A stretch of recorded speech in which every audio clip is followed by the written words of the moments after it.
د جنگ نه چې خبر نه دي، د جنگ چغې دې پرېږدي. ما وران وطن لیدلی دی، د جنگ په حق کې نه یم. په جنگ کې خو بندېږي د جانان د دیدن لارې، تازه مې زړه بایللی دی، د جنگ په حق کې نه یم. اعوذ بالله من الشیطان الرجیم، بسم الله الرحمن الرحیم.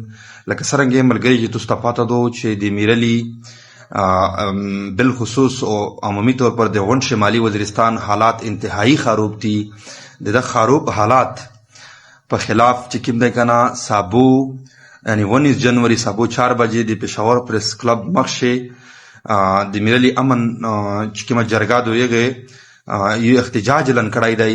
پاشه مې شو خواسته چې سره په پېښور شي دلته انسان دوست خلک دي او داس چې کوم دی کنه پارټي ولدي مختلف تنظیمات سره تعلق لرونکي خلک آتا ټوټل ته خواسته چې په دغه شرکت شي، په دغه احتجاج شي تاسو شرکت وکستای او چې کوم دی کنه دا 13 بالو چې د دمیش په وطن رغولې دو هر ورځ مړی کیږي، ډرون کیږي او داسې نیر ډیر واقعیات کیږي چې ډیر بالکل د بیانول نه وي، هر شپه وړي کی جوړي.